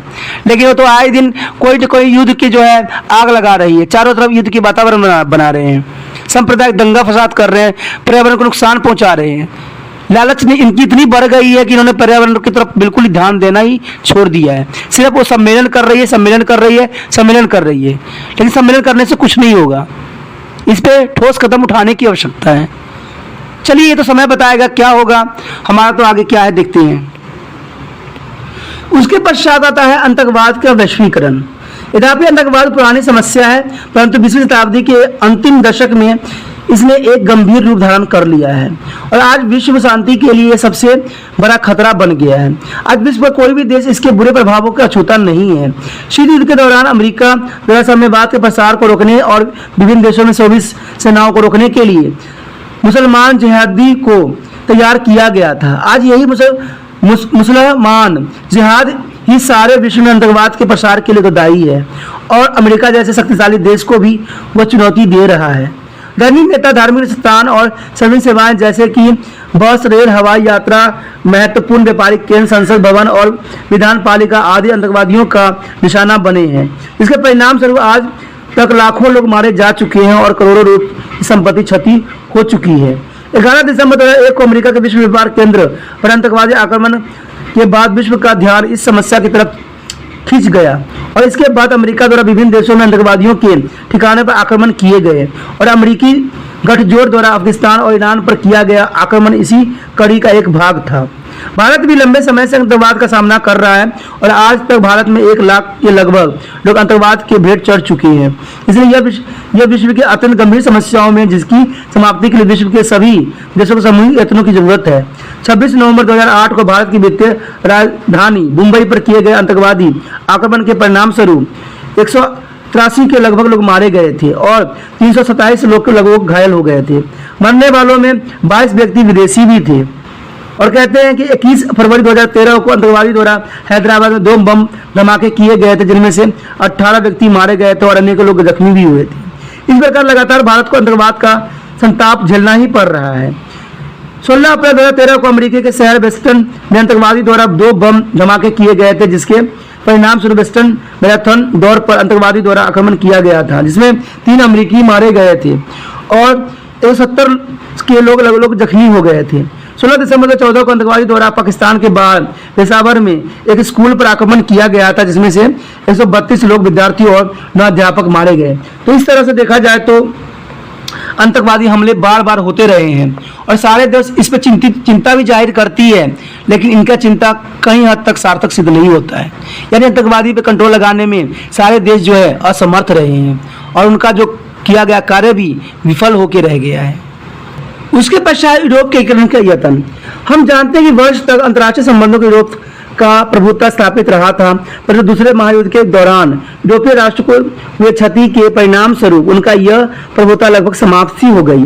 अपने खोए हुए मान सम्मान और श्रेष्ठता की प्राप्ति के लिए आर्थिक, सामाजिक और राजनीतिक क्षेत्रों में हुए नुकसान की पूर्ति के लिए यूरोपीय देशों द्वारा दूसरे महायुद्ध की समाप्ति के बाद यत्न आरंभ कर दिए गए हैं और यूरोपीय संघ उनके इन यत्नों का ही परिणाम है। यूरोपीय संघ का मुख्य उद्देश्य राजनीतिक और सैनिक न होकर मुख्य रूप से आर्थिक है।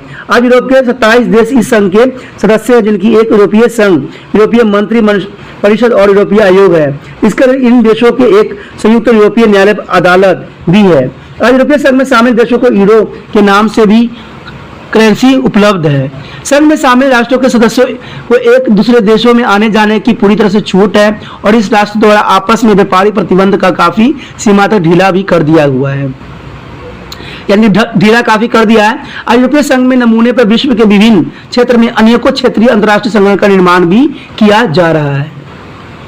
उसके पश्चात है भारत एक उभरती हुई शक्ति। पिछले कुछ समय से भारत अंतर्राष्ट्रीय स्तर पर तेजी से एक प्रमुख शक्ति के रूप में उभर रहा है, जिसके भारत द्वारा औद्योगिक, वैज्ञानिक और शैक्षिक, कृषि, सूचना तकनीकी और अंतर्राष्ट्रीय की खोज आदि के क्षेत्र में किया गया विकास उत्तरदायी है। आज भारत विश्व के 12वां औद्योगिक राष्ट्र है और अमीर देशों के लगभग G8 और यूरोपीय संघ का राजनीतिक भागीदारी भी बन चुका है। इसके अतिरिक्त आज भारत को विश्व के एक परमाणु शक्ति के रूप में भी मान्यता प्राप्त हो चुका है। जापान, जर्मनी और ब्राजील सहित भारत संयुक्त राष्ट्र की सुरक्षा परिषद की स्थायी सदस्यता का भी दावेदार है। आज भारत के विश्व के प्रमुख शक्ति जैसे अमेरिका, रूस, चीन, फ्रांस और ब्रिटेनिया आदि के साथ बढ़िया संबंध भी है। आर्थिक क्षेत्र में भारत दिन प्रतिदिन नई ऊंचाई को छूता जा रहा है और भारत के प्रति वर्ष आर्थिक विकास दर GDP जो है 7 से भी ऊपर है। नवंबर 2010 ईस्वी में की गई भारत की यात्रा के दौरान अमेरिकी राष्ट्रपति बराक ओबामा द्वारा घोषणा की गई थी कि भारत उभरती हुई विश्व शक्ति नहीं है, अतुल भारत विश्व शक्ति है और इसके द्वारा विश्व राजनीति में महत्वपूर्ण भूमिका भी निभाई जाने की चाहिए। इन सब विचारधाराओं से एक बात जो क्लियर निकल के आती है, हम कह सकते हो कि इसमें निष्कर्ष जो निकलती है वो यह निकलती है कि लगभग पिछले 20 वर्ष में अंतर्राष्ट्रीय विश्व व्यापार में क्रांतिकारी परिवर्तन आए हैं, जिन्होंने विश्व व्यापार व्यवस्था को स्वरूपों को लगभग पूरी तरह से बदल कर रख दिया है। परंतु 20वीं शताब्दी के मध्य से लेकर 1990 तक, ठीक है, 20वीं शीत युद्ध के परिणाम स्वरूप पैदा हुई, इसके कारण बंधक बना रहा है। निरंतर विश्व युद्ध की संभावनाएं बनी रहती है, हर समय जो है एक नई विश्व युद्ध की चेतावनी सी बनती जा रही है। दो श्रेष्ठ शक्तियां के विचारधारा और टकराव से विश्व में शस्त्रों की दौड़ बढ़ती ही चली जा रही है और गरीब तथा पिछड़ा हुआ राष्ट्र भी शस्त्र की दौड़ में फंस कर रह गया है। वो आज जो है लोगों के रोटियों की बात नहीं कर रहे हैं, आज लोगों के हथियारों के पास कैसे हथियार पहुंचेगा इसकी बात कर रहे हैं। आज लोग एक दूसरे को लड़ने पे लगे हुए हैं। आज जो है एक राष्ट्र दूसरे राष्ट्र को खत्म करने के कगार पे आ रखा है। तो आज जो है रोटी के पीछे नहीं भाग रहे हैं, तो कह सकते हैं कि परंतु विश्व से शीत युद्ध की समाप्ति से अंतर्राष्ट्रीय मानव में तनावों में कमी अब जरूर आई है, लेकिन वैश्वीकरण, उदारीकरण और निजीकरण का दौर आरंभ हो चुका है। सैनिक विकास से आर्थिक विकास की प्राथमिकता दी गई है। भूत की सैनिक शक्तियों का उत्थान आज की आर्थिक शक्तियों द्वारा हासिल कर लिया गया है। अंतर्राष्ट्रीय राजनीति में मानव अधिकार को सुरक्षा, पर्यावरण की सुरक्षा और आतंकवाद की समाप्ति, सशक्तिकरण के स्थान पर आर्थिक विकास के साथ जुड़े मुद्दे आदि को प्राथमिकता दी जाने लगी है और इस सब के परिणाम स्वरूप हम बढ़िया विश्व व्यवस्था की स्थापना की कायम कर सकते हैं। लेकिन कई लोगों की मंशा के और गलत मंशा के कारण और अपने स्वार्थ हित के कारण ऐसे विश्व युद्ध होंगे और हो रहे हैं जिसका वर्णन शायद किसी व्यक्ति के लिए संभव नहीं हो। ओके, देखते हैं हमारा जो है आज जो है कोविड-19 के अंतर्राष्ट्रीय राजनीति पर क्या प्रभाव पड़ा है। कोविड-19 के बारे में तो आप लोग जानते ही हो, जो कि हमारे 2 साल को हमें जीवन को कैद करके रख दिया। 2 साल से जो बच्चे हैं उनके ज्ञान पे, उनके जीवन पे बहुत ही प्रभाव पड़ा है। बेशकली आपको ऑनलाइन एग्ज़ाम करने का छूट मिली, आपने इसका फ़ायदा भी उठाया, लेकिन कहते हैं जो ज्ञान आपको प्राप्त करना चाहिए शायद उससे आप वंचित रह गए। लेकिन चलिए, कहते हो तो समय की मार थी, समय की बात थी, वो गया, समय गया। आज जो है हम कोविड-19 के अंतर्राष्ट्रीय राजनीतिक प्रभाव के ऊपर हम चर्चा करेंगे। तो इसमें यही बात है बच्चों की वर्ष 2019 के अंत में चीन के शहर वुहान से आरंभ हुआ कोरोना वायरस जनवरी 2020 तक समूचे विश्व में फैल गया और इस वायरस के प्रभाव ने जो है महामारी का रूप धारण कर लिया, जिसका परिणाम स्वरूप समूचे विश्व का ठहराव उठ सी गई, यानी सबके सब ठहर सा गया। कोरोना वायरस के परिणाम स्वरूप फैली महामारी जिसे कोविड-19 भी कहा जाता है, ने अंतर्राष्ट्रीय जो है राष्ट्रीय और अंतर्राष्ट्रीय राजनीति को व्यापक रूप से प्रभावित किया। आज तक करोड़ों लोग इस बीमारी की चपेट में आ चुके हैं और लाखों लोग इस बीमारी से भेंट चढ़ चुके हैं और इसका प्रकोप ज्यों का त्यों जारी है और विभिन्न देशों में आज इस पर बीमारी का प्रभाव दूसरा और तीसरा दौर जारी है। और विशेषज्ञों का विचार है कि जब तक महामारी के इलाज के लिए कारगर वैक्सीन की खोज नहीं होती है तब तक ये प्रकोप जारी ही रहेगा और ज्यों का त्यों रहेगा, अनेक लोग इसके भेंट चढ़ते ही रहेंगे। क्योंकि कोरोना वायरस एक ऐसा बीमारी है जो अपना म्यूटेशन चेंज करती है और ये प्रोटीन की बनी होती है। हमारे शरीर में प्रोटीन के बने हुए चीज़ों को नष्ट करना हमारे लिए शायद संभव नहीं होता है, इसलिए आज तक जो है एड्स की बीमारी का इलाज नहीं हो सका। कोरोना वायरस जो होती है वो हमारे मशीनरी का ही उपयोग करती है और ये जो है अपना रूप चेंज करती रहती है, जैसा समय होता है वैसा बदलाव कर लेती है। तभी आपने देखा होगा कि जो कोरोना वायरस का है बहुत से आपने वेरिएंट को देखा होगा, चाहे वो माइक्रोन हो चाहे जो भी हो, आप इससे दूर नहीं हो, आपके समय ही हुआ है। तो ये कहते हैं कि कोरोना वायरस एक तरह का बहरूपिया है, जैसे वो शरीर देखती है वैसे वो प्रवेश कर जाती है और वो मैकेनिज्म जो हमारी बॉडी का होता है उस पर कंट्रोल कर लेती है और हमें बीमार कर देती है। और ये बीमारी से छुटकारा पाना तभी संभव होगा जब आपके ह्यूमन सिस्टम तगड़े होंगे। अगर आप अच्छे खाना करते हो, अच्छा डाइटिंग करते हो, आप स्वस्थ वातावरण में रहते हो तो आप स्वस्थ रहोगे। आपको पता है कि जो कोरोना वायरस है डायरेक्ट हमारे फेफड़े पे वार करती है। और आपने एक बात जानते ही हो कि पृथ्वी के फेफड़ा कहे जाने वाले आपने प्राकृतिक को नष्ट किया है। तो क्या पता प्राकृतिक ने भी अपना कुप्रभाव दिखाने के लिए आपको एक चेतावनी देने के लिए कोरोना वायरस नाम की जो है बीमारी को भेज दिया है आपके समक्ष।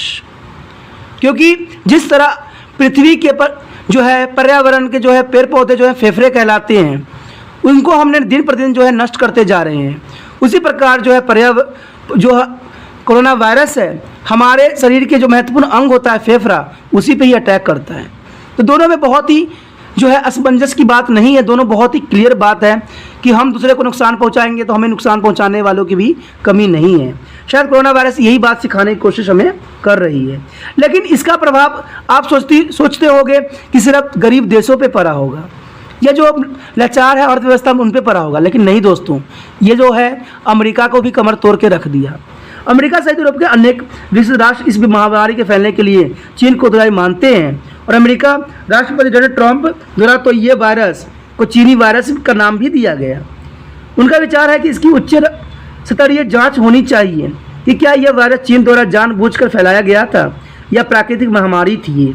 अमेरिका का आरोप है कि चीन द्वारा विश्व की अर्थव्यवस्था को तहस नहस करने और अपनी आर्थिक व्यवस्था को स्थापित करने के श्रेय को मुख्य रखते हुए इस वायरस को फैला दिया गया और इसकी जानकारी गुप्त रखी गई।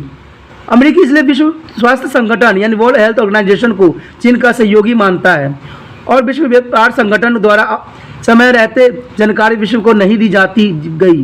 तो ये भी उन्होंने अब जो है अमेरिका ने इस पर आरोप लगाया। विश्व स्वास्थ्य संगठन के डायरेक्टर जनरल द्वारा 14 मार्च 2022 को कोविड-19 के महामारी घोषित कर दिया गया था। तब तक ये महामारी समूचे विश्व में फैल चुकी थी और 14 मार्च 2019 को अमेरिकी राष्ट्रपति डोनाल्ड ट्रंप द्वारा कोविड-19 के मुकाबले के लिए समूचे विश्व देश में आपातकालीन की घोषणा भी की गई थी और इस आपातकाल के निपटने के लिए $20 बिलियन की राशि जारी की गई थी। और इसी तरह विभिन्न देशों द्वारा इस महामारी का मुकाबला करने के लिए अपने अपने स्तर पर आवश्यक कदम उठाए गए थे। भारत के प्रधानमंत्री नरेंद्र मोदी द्वारा 24 मार्च 2020 को आरंभ में 3 सप्ताह के लिए समूचे देश में तालाबंदी घोषणा की गई थी, जिसके परिणाम स्वरूप समूचे जीवन ठहर गया था। लोग अपने घरों में बंद हो गए थे और सभी संस्थाएं बंद कर दिए गए थे। तो ये भी एक बहुत ही दुखदायक परिस्थिति बन गई थी। कोविड-19 की महामारी का अंतर्राष्ट्रीय राजनीति को भी व्यापक रूप से प्रभावित किया। इसमें अमेरिका के प्रभुता के घात यानी सेटबैक ऑफ अमेरिका सप्रेमेंसी। लंबे समय से अंतर्राष्ट्रीय राजनीति पर अमेरिका का प्रभुत्व स्थापित रहा है और अंतर्राष्ट्रीय राजनीति का कोई भी क्षेत्र ऐसा नहीं है जिसे अमेरिका ने प्रभावित न किया हो। परंतु कोविड-19 की महामारी के फैलने से अंतर्राष्ट्रीय क्षेत्र में अमेरिका के प्रभुता काफ़ी बड़ा घातक लगा। कोविड-19 की महामारी से प्रभावित होने वाले और मरने वाली संख्या में अमेरिका विश्व में पहले नंबर पर रहा और नित्य प्रति वर्ष संख्या बढ़ती ही जा रही है। इसके अतिरिक्त कोविड-19 की महामारी ने आर्थिक रूप से अमेरिका को बहुत बड़ा घात भी पहुंचाया है। अमेरिका की उत्पादन दर और विकास दर काफ़ी कम गई है और बेरोजगारी में व्यापक वृद्धि हुई है और इस सबके परिणाम स्वरूप विश्व की सबसे बड़ी अर्थव्यवस्था आज लड़खड़ा रही है। कोविड-19 की महामारी ने नवंबर 2020 में अमेरिका के राष्ट्रपति चुनाव को भी प्रभावित किया और अन्य अनेकों कारणों से राष्ट्रपति डोनाल्ड ट्रंप द्वारा कोरोना वायरस के अमेरिका में फैलने की गंभीरता से न लेना भी उनकी हार के लिए उत्तरदायी एक कारण भी बना। उनके विरोधी डेमोक्रेटिक पार्टी के अध्यक्ष जो बाइडेन द्वारा उन पर आरोप लगाया गया था कि अमेरिका में कोविड-19 की महामारी के परिणाम स्वरूप होने वाली अधिकांश मौतों के लिए डोनाल्ड ट्रंप द्वारा की गई लापरवाही भी उत्तरदायी थी और उनके इस आरोप को अमेरिकी मतदाताओं द्वारा स्वीकार भी किया गया था। जो बाइडेन की राष्ट्रपति के पद के लिए जीत से अमेरिका की आंतरिक राजनीतिक और अंतर्राष्ट्रीय राजनीति पर जो है व्यापक प्रभाव पड़ना भी संभव था। उसके पश्चात अंतर्राष्ट्रीय क्षेत्र में चीन की पृथकता, यानी isolation of the Chinese in the international field. जैसे कि आप जानते हैं कि कोरोना वायरस का आरंभ वर्ष 2019 के अंत में चीन के वुहान शहर से हुआ था और जनवरी 2020 तक यह वायरस समूचे विश्व में फैल गया था और इसके लिए विश्व के अधिकांश देश चीन को दायी मानते हैं। उनका विचार है कि चीन द्वारा समय रहते अन्य देशों के वायरस संबंधी जानकारी नहीं दी गई थी, अतुल इस वायरस को फैलने दिया गया था, जिसका खवाजा आज समूचे विश्व को भोग रहा है और इस सबके लिए चीन उत्तरदायी है। अमेरिका और यूरोप के अनेकों देश चीन की भूमिका पर संदेह करते हैं और वो चीन की भूमिका की उच्च स्तरीय जांच करवाए जाने के पक्ष में भी हैं। उनका विचार है कि यदि चीन आरोपी पाया जाता है तो विभिन्न देशों को होने वाली आर्थिक क्षति की पूर्ति चीन द्वारा की जानी चाहिए। यद्यपि चीन द्वारा इस सभी आरोपों को नकार दिया गया है, परंतु संदेह की सुई ज्यों की त्यों चीन पर टिकी हुई है। इस सब के परिणाम से चीन को अंतर्राष्ट्रीय क्षेत्र में पृथकता का सामना करना पड़ रहा है और इस मुद्दे पर विश्व के कुछ देश जो चीन के साथ खड़े हैं, लेकिन कुछ देश जो है चीन के साथ अभी भी खड़े हैं। जैविक युद्ध के खतरे में वृद्धि। कोविड-19 की महामारी के फैलने से विश्व स्तर पर जैविक युद्ध की संभावना में काफ़ी वृद्धि हुई है और यह युद्ध परमाणु युद्ध से भी अधिक खतरनाक होगा। परमाणु बम के विस्फोट का प्रभाव तो सीमित क्षेत्र पर ही होता है, जबकि वायरस तो बहुत तेज़ी से फैलता है। आपने देखा है कि कुछ दिनों में कोरोना वायरस समूचे विश्व में फैल गया, जिसके परिणाम समूचे जीवन ठप होकर रह गया और सभी देशों को अर्थनीय और सहनीय कष्ट सहने पड़े और लाखों लोग मौत की लपेट में आ चुके हैं। वायरस बहुत तेज़ी से फैला और लोगों को व्यापक रूप से प्रभावित भी करता है। यद्यपि पहले भी कुछ देशों द्वारा सीमित रूप से युद्ध के शस्त्र के रूप में खतरनाक वायरस का प्रयोग भी किया गया था, परंतु वायरस के फैलने और उसके विनाशकारी प्रभाव को देखते हुए जैविक युद्ध की संभावना में काफ़ी वृद्धि हुई है। आने वाला समय में हो सकता है कि आने वाला समय में युद्ध जो हो, युद्ध हथियारों से ना हो, जैविक युद्ध हो, क्योंकि वायरस इतना खतरनाक हो सकता है आपको बिना हथियार चलाए तो जितने भी देश हैं उनको बिना हथियार उठाए ही सभी देश को नष्ट करने की क्षमता रखता है। वायरस इतना घातक होता है कि ये अपना म्यूटेशन खुद ही करता है, इसलिए चाहिए कि इस वायरस से बचने का हमें उपाय सोचना पड़ेगा। लेकिन वो देश जिन्होंने इसका निर्माण किया है वो यह ना सोचते होंगे कि उन पर कोई इफेक्ट ना पड़ा हो। शायद आप लोगों को भी ये बात का ज्ञात है कि अगर इसको चाइना ने अगर बनाया है, अगर सभी देशों का मानना है, तो आपको पता है कि चाइना भी सबसे अधिक प्रभावित हुई थी। बेशक उन्होंने वर्ल्ड मीटर पे उन्होंने अपना जो है मरने वालों की संख्या नहीं दिखाया हो, लेकिन सबसे बुरा हाल चाइना का ही हुआ है और कहते हैं ये वायरस कभी ख़त्म भी नहीं होगी। क्योंकि ये अपना रूप धारण करती है, बदल देती है। तो हर साल जो होगा ये कोरोना वायरस से त्राही होगी। लेकिन एक चीज़ जो होती है बचाने का वो है इम्यून सिस्टम। लेकिन उन्होंने एक बात साबित कर दिया है कि आने वाला समय में जो है अब युद्ध नहीं लड़ी जाएगी हथियारों से, आज जो है महामारी का ही उपयोग किया जाएगा। लेकिन मैं उन लोगों से पूछना चाहता हूँ जो ऐसा काम कर रहे हैं, इससे उनको क्या मिल रहा है? सिर्फ अपने अर्थव्यवस्था को मजबूत बनाने के लिए ऐसा कर रहे हैं, दूसरे की अर्थव्यवस्था गिराने के लिए काम कर रहे हैं? क्या उनको अपने देशवासियों से प्यार नहीं है जिन्होंने अपना जान तक गंवा दिया? कैसे उनके रिश्तेदार ने मारे गए, कैसे उन्होंने अपने आंसू बहाए, क्या उनको देख के थोड़ी भी एहसास नहीं होता है?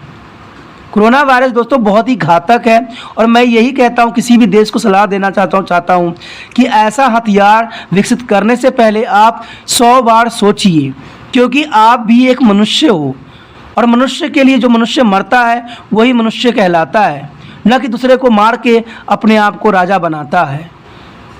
आप राजा बन ही जाओगे तो क्या कर लोगे? क्या यहाँ भूत प्रेतों पे राज करोगे?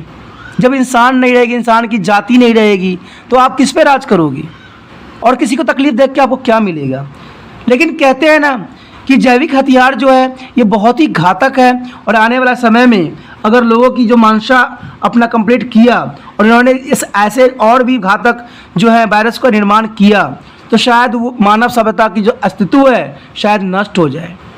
तो ये बात बहुत गंभीर भी है और बहुत चिंता का विषय भी है, जिसको हर एक व्यक्ति को समझना चाहिए और हर एक नेता को समझना चाहिए। और जो विश्व में बड़े बड़े देश हैं उनको तो ये बात समझने की आवश्यकता है और मंथन करने की ज़रूरत भी है। आगे हमारा है अंतर्राष्ट्रीय संगठनों की प्रभावहीनता। विश्व के भयानक जो भयानक विनाश से बचने और अंतर्राष्ट्रीय संबंधों को नियमित रखने और उन्हें ठीक तरह से चलाने के लिए विश्व में संयुक्त राष्ट्र यूनाइटेड नेशन, विश्व व्यापार संगठन था, सारे अन्य विश्व स्वास्थ्य संगठन, विश्व बैंक, अंतर्राष्ट्रीय मानवाधिकार परिषद, अंतर्राष्ट्रीय न्याय अदालत आदि अनेक अंतर्राष्ट्रीय संगठन स्थापित हुए हैं। परंतु साधारण देखने में आता है कि अंतर्राष्ट्रीय सतह पर जब भी कोई संकट पैदा होता है तो ये संगठन अपनी आवश्यक भूमिका निभाने के असमर्थ रह जाते हैं। ठीक है, और विश्व में कोरोना वायरस फैलने के कारण कोविड-19 नामक महामारी फैली हुई है, जिस कारण समूचा विश्व भयभीत हुआ पड़ा है। यद्यपि हजारों लोग मर गए हैं और लाखों लोगों में लोग हैं इस वायरस से प्रभावित हो रहे हैं। अंतर्राष्ट्रीय उड़ानें बंद और लगभग सभी देशों में आर्थिक विकास रुक सी गई है। निसंदेह प्रति बेरोजगारी बढ़ती जा रही, जिस कारण लोग तंगी का जीवन जीने के लिए विवश हो गए हैं।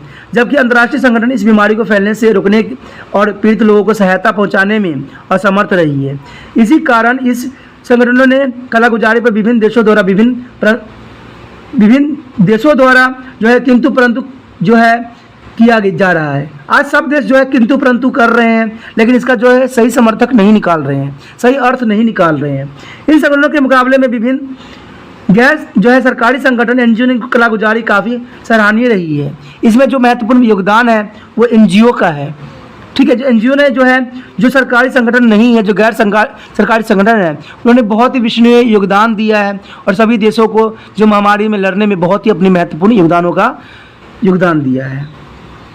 उसके बाद है नई शीत युद्ध की तरफ बढ़ते कदम, step toward to new cold war. जैसा कि आप जानते हैं कि दूसरे महायुद्ध यानी वर्ल्ड वॉर की समाप्ति के बाद 1990 तक समूचे विश्व शीत युद्ध के कारण बंधक बना रहा। यह शीत युद्ध अमेरिकी गुट और सोवियत गुट के बीच में लड़ा गया था और दोनों गुट द्वारा अपने प्रभाव को वृद्धि के लिए और दूसरे गुट को प्रभाव को सीमित करने के लिए अनेकों सैन्य समझौता किए गए और नाटो और वर्सा पैक्ट इनमें से प्रमुख थे। इस युद्ध में दोनों देशों का उद्देश्य विश्व राजनीति में अपनी सहजता को कायम रखना था। परंतु 31 दिसंबर 1991 ईस्वी में सोवियत संघ के औपचारिक रूप में भंग हो जाने के बाद शीत युद्ध का अंत हो गया और वर्सा पैक्ट भी भंग कर दिया गया। पहले शीत युद्ध जैसे हालात आज भी बन रहे हैं। आज लड़ाई विश्व के दो श्रेष्ठ शक्तियां संयुक्त राज्य अमेरिका और साम्यवादी चीन के बीच है। दोनों देश शक्ति के एक दूसरे से नीचा दिखाने के लिए दृढ़ संकल्पी हैं और कहते हैं कि 1979 ईस्वी में चीन नेता डेंग जियाओपिंग द्वारा मार्क्सवादी परिवर्तन करके इसे चीनी विशेषता वाले समाजवाद में बदल दिया गया था और चीन में मंडी अर्थव्यवस्था को अपनाया गया था। इसके द्वारा अपनाई गई इस नीति को चीनी नेता शी जिनपिंग द्वारा आगे बढ़ाया गया और इस सब के परिणाम स्वरूप चीन स्वयं को एक विकसित अर्थव्यवस्था के रूप में स्थापित पाया है और आज चीन समूचे विश्व में अपनी आर्थिक सहजता स्थापित करने के लिए यत्नशील है। अमेरिका चीन के इस क्षेत्र में पूरी तरह टक्कर देने के लिए विश्व के अनेक देशों को मंदी की मार झेलना पड़ रहा है, जबकि चीन की अर्थव्यवस्था आज भी मजबूत और चीन इस स्थिति का लाभ उठाना चाहता है। अंततः चीन और अमेरिका के बीच आर्थिक श्रेष्ठता का युद्ध चल रहा है। चीन एशिया और अफ्रीका और यूरोप के देशों को एक बड़ी सड़क द्वारा जोड़कर एक कॉरिडोर का निर्माण करने के लिए यत्नशील है ताकि वे चीन में बना माल आसानी से दूसरे देशों में बेच सकें, जबकि चीन के इस यत्नों से अमेरिका को चिंतित अवश्य किया है। अमेरिका द्वारा एशिया पैसिफिक में चीन के बढ़ते प्रभाव को रोकने के लिए कवाड के रूप में जापान, ऑस्ट्रेलिया, भारत और अमेरिका का गठजोड़ कायम किया गया है और इस तरह दोनों बड़ी शक्तियां के बीच अविश्वास नेतृत्व प्रतिदिन बढ़ता ही जा रहा है और विश्व के दूसरे शीत युद्ध के प्रभाव में आने की संभावना भी काफ़ी में वृद्धि होती जा रही है। बेशकली ये श्रेष्ठ बनने की होड़ लगी हुई है, आर्थिक सहजता बनाने की होड़ लगी हुई है, लेकिन शायद इनको इस बात का एहसास नहीं है कि इसके वजह से मानव बिल्कुल तहस नहस हो रही है। मानव सभ्यता, मानव प्रतिदिन घर में बंद होकर अपना जीवन व्यतीत कर रहे हैं, लेकिन ये अर्थव्यवस्था मजबूत किस बेस पे करेंगे शायद इनको भी समझ नहीं होगी। लेकिन इनकी अर्थव्यवस्था कभी मजबूत होना भी संभव नहीं है, क्योंकि जब मानव ही नहीं रहेंगे तो ये अर्थव्यवस्था किस पे थोपेंगे और कैसे बनाएंगे। आज हेजमनी होती है हर जगह कायम रखना चाहता है, हर देश रखना चाहता है, इसलिए क्या करते हैं, एक दूसरे को लड़ाते हैं और अपना अर्थव्यवस्था को मजबूत करते हैं। उसके पश्चात है अंतर्राष्ट्रीय आर्थिकता का प्रभाव। यानी कोविड-19 की महामारी ने अंतर्राष्ट्रीय अर्थव्यवस्था को बुरी तरह से प्रभावित किया है और विश्व का शायद ही कोई ऐसा देश होगा जिसे कोविड-19 की महामारी ने चोट न पहुंचाई हो। कोविड-19 की महामारी से निपटने के लिए विभिन्न देशों द्वारा तालाबंदी, लाखों मजदूर बेरोजगार हो गए और विभिन्न देशों की विकसित दर नकारात्मक स्तर पर आ गई। आर्थिक मंदी की मार से बचने के लिए विभिन्न देशों ने में उत्पादन के विभिन्न सेक्टरों को पैकेज के रूप में सहायता प्रदान की गई, परंतु इस सबके होते हुए भी निकट भविष्य में आर्थिक स्थिति में सुधार की कोई संभावना दिखाई नहीं दे रहा है। पहले से ही आर्थिक मंदी की मार झेल रहे देश और कमज़ोर होते जा रहे और भविष्य में विश्व स्तर पर आर्थिक मंदी फैलने का खतरा बना हुआ है और ऐसी स्थिति में देखते हुए अंतर्राष्ट्रीय वित्तीय संस्था जैसे कि विश्व बैंक यानी वर्ल्ड बैंक, अंतर्राष्ट्रीय मुद्रा कोष आदि चिंतित है, क्योंकि इससे कोई समाधान निकलना शायद संभव नहीं है। उसके पश्चात है अंतर्राष्ट्रीय स्तर पर परंपरा निर्भरता में वृद्धि। कोविड-19 की वजह से क्या हुआ, अंतर्राष्ट्रीय स्तर में परंपरा निर्भरता बढ़ती ही चली गई। कोविड-19 की महामारी ने विभिन्न देशों की परंपरा निर्भरता को नए सिरे से उजागर कर दिया है। यूँ तो हम जानते हैं कि आज के अंतर्राष्ट्रीयवाद के युग में कोई भी राज्य अकेला नहीं रह सकता है और आत्मनिर्भरता अंतर्राष्ट्रीय रणनीति का आधारभूत सिद्धांत बन गई है, परंतु कोविड-19 की महामारी के प्रसार ने विभिन्न राष्ट्रों के बीच पाई जाने वाली आत्मनिर्भरता को महत्व में और भी वृद्धि कर दिया है। आज विभिन्न देश इस महामारी के साथ लड़ने के लिए एक दूसरे की सहायता कर रहे हैं, एक दूसरे के देशों को सेफ्टी किट, वेंटिलेटर और दवाइयाँ आदि सप्लाई कर रही है और विभिन्न देशों में वैक्सीन की खोज में लगे हुए वैज्ञानिक जानकारी परंपरा साझा कर रहे हैं ताकि शीघ्र इस वायरस का इलाज ढूंढा जा सके और विश्व को इस महामारी से बचाया जा सके। विश्व स्वास्थ्य संगठन विभिन्न देशों के वैक्सीन सप्लाई करने के लिए दिशा निर्देश तैयार कर रही है और इसके द्वारा वैक्सीन के राष्ट्रवाद के विरुद्ध चेतावनी भी दी जा रही है।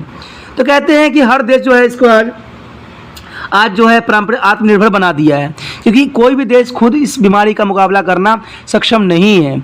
इसलिए अमेरिकी जैसे देश को भी जो है क्विन नाम की मेडिसिन भारत से चाहिए होता है और जहाँ पर उसको धमकी भी देती है। ठीक है, उसके बाद है विचारों के आदान प्रदान के लिए नई तकनीक का प्रयोग। कोविड-19 की महामारी के फैलने से लोगों के परंपरा आदान प्रदान में काफ़ी कमी आई है, क्योंकि वायरस के फैलने से सभी लोग अपने अपने घरों में बंद होकर रह गए हैं, परंतु विचारों के परंपरा आदान प्रदान को पूरी तरह से बंद नहीं किया जा सकता और इस उद्देश्य की पूर्ति के लिए बहुत सारी नई तकनीकों का प्रयोग किया जा रहा है। आज बड़ी कंपनियों के अनेक अधिकारी घरों में बैठकर ऑनलाइन अपना काम कर रहे हैं और विभिन्न सरकारों द्वारा भी अधिकारों को अपने अपने घरों से ही काम करने के निर्देश दिए जा रहे हैं। स्कूल, कॉलेज, यूनिवर्सिटी और विद्यार्थी के घर बैठे ऑनलाइन पढ़ाई करवाए जा रहे हैं और उनकी परीक्षा भी ऑनलाइन ही आयोजित किए जा रहे हैं। इसके अतिरिक्त विभिन्न विषयों पर प्रारंभिक विचार विमर्श करने की और जो है वेबिनारों यानी इस webinar seminar conduct over to the internet का आयोजन भी किया जा रहा है। इस सबके अतिरिक्त आज अंतर्राष्ट्रीय और राष्ट्रीय सम्मेलन भी वीडियो कॉन्फ्रेंस के द्वारा आयोजित किए जा रहे हैं। प्रधानमंत्री मोदी द्वारा विभिन्न राज्यों के मुख्य मंत्रियों के साथ कोविड-19 की महामारी से निपटने के लिए विचार का आदान प्रदान भी किया जा रहा है। उनके द्वारा सार्क देशों के प्रमुख के साथ भी वीडियो कॉन्फ्रेंस द्वारा विचार साझे किए जा रहे हैं। इसके अतिरिक्त उनके द्वारा नवंबर 2020 ईस्वी में संघाई सहयोग गठन यानी SCO, Bharat, ASEAN, Indian Asian और इसके अतिरिक्त संयुक्त राष्ट्र महासभा यानी G20 को प्रमुख के साथ भी वीडियो कॉन्फ्रेंस द्वारा अंतर्राष्ट्रीय सम्मेलन में भाग लिया गया था। इस सब के परिणाम से समय और धन की बचत भी होती है और कम नोटिस पर ही सभा सम्मेलन आयोजित भी किए जा सकते हैं। तो ये बहुत ही इंपॉर्टेंट रहता है, क्योंकि ये जो महामारी है बेशकली एक बहुत बड़ा भयंकर रूप धारण कर लिया, लेकिन ये जो है भाईचारे की भावना को भी उजागर किया है कुछ हद तक। यहाँ पर कि एक देश ने दूसरे देशों के हेल्प भी किया है, तो इससे काफ़ी उनमें जो है नज़दीकी भी आई है। लेकिन कहते हैं ना, नज़दीकी तो अच्छी है, लेकिन ये महामारी कभी अच्छी नहीं है। इसे जन जीवन तहस नहस बर्बाद सी हो जाती है। पर्यटन उद्योग की संयुक्त स्थितियाँ। पिछले कुछ समय के दौरान पर्यटन उद्योग द्वारा अपने क्षेत्र में महान प्रगति की गई है। लोगों का विभिन्न देशों के आना जाना काफ़ी बढ़ा है और कई देश को अर्थव्यवस्था का आधार भी पर्यटन उद्योग है। उनके द्वारा पर्यटकों को अधिकतम सुविधाएं प्रदान करने के लिए काफ़ी धन खर्च किया गया है, जिसका उन्हें लाभ भी हुआ है, परंतु कोविड-19 की महामारी ने पर्यटन उद्योग को सर्वाधिक चोट पहुंचाया है। कोविड-19 फैलने के कारण अंतर्राष्ट्रीय और यातायात पूरी तरह से बंद हो गया था, जिस कारण लोगों का आना जाना पूरी तरह से रुक सा गया था। इसके परिणाम स्वरूप जो है पर्यटन उद्योग से जुड़े लाखों कर्मचारी पूरी तरह से बेरोजगार हो गए थे। होटल, रिसोर्ट और मोटर आदि पूरी तरह से बंद कर दिए गए थे। टूरिस्ट बसें और टैक्सियों वाले का धंधा पूरी तरह से चौपट सी हो गई थी। इस व्यवस्था से जुड़े अनेकों लोग पूरी तरह से बेकार हो गए थे। बड़े बड़े होटल और पर्यटन स्थल आदि बंद कर दिए गए थे।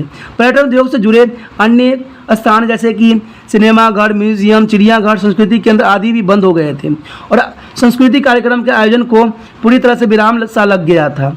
धार्मिक स्थान जैसे कि मंदिर, मस्जिद, चर्च और गुरुद्वारे आदि पूरी तरह से बंद कर दिए गए थे। इसे मुसलमानों द्वारा हज करने का प्रतिबंध लगा दिया गया था और केवल थोड़े से लोग को ही हज करने की आज्ञा दी गई थी। इस सब को परिणाम स्वरूप इन धंधों में होने वाली सरकारी आय भी बहुत कम हो गई और विभिन्न सरकारों को भी वित्तीय संकट का सामना करना पड़ गया। यही कारण है कि सरकार द्वारा पर्यटन उद्योग से जुड़े संस्थाओं को कुछ सीमा लगाकर पुण्य आरंभ करने की आज्ञा भी दी गई। अंतर्राष्ट्रीय स्तर पर भारत की रैंकिंग में सुधार, improvement of Indian ranking of international level. इसमें कोई संदेह नहीं कि पिछले कुछ वर्षों के दौरान भारत के अंतर्राष्ट्रीय स्तर पर रैंकिंग में काफ़ी सुधार हुआ है, परंतु कोविड-19 महामारी के फैलने के बाद भारत की प्रतिष्ठा में काफ़ी वृद्धि हुई है। भारत द्वारा इस महामारी से निपटने के लिए काफ़ी प्रभावशाली कदम उठाए गए हैं। आरंभ में प्रधानमंत्री नरेंद्र मोदी द्वारा 21 दिन के महामारी से निपटने के लिए काफ़ी प्रभावशाली कदम उठाए गए थे, ठीक है, और 21 दिन के पूरे विश्व में तालाबंदी घोषित कर दी गई थी, जिसके परिणाम स्वरूप भले ही लोगों को अनेक कष्ट सहन करने पड़े थे, परंतु वायरस को फैलने से रोकने में यह कारगर सिद्ध भी हुआ। इसमें कोई संदेह नहीं है कि भारत में कोविड-19 की महामारी के परिणाम स्वरूप प्रभावित होने वाले व्यक्तियों की संख्या काफ़ी अधिक थी, परंतु विश्व के विकसित देशों के मुकाबले में भारत में मृत्यु दर काफ़ी कम रही, जिसके विश्व भर में नेताओं द्वारा सराहना भी किया गया। लेकिन कोई भी सराहना करे, लेकिन ये बात सभी देशों के नेताओं को ये नहीं भूलना चाहिए कि भारत के जो है प्रत्येक व्यक्ति की ह्यूमन सिस्टम जो है तगड़ा है, ठीक है। तो इसमें कोई बड़ी बात नहीं, क्योंकि हम आयुर्वेदिक का प्रयोग करते हैं, इसमें कोई दो राय नहीं है। इसमें यही बात बताई गई कि इसके अतिरिक्त विश्व में भारत की आयुर्वेदिक दवाइयों की मांग बढ़ी, क्योंकि आयुर्वेदिक दवाइयाँ कोरोना वायरस के प्रभाव को रोकने में कारगर सिद्ध भी हुई।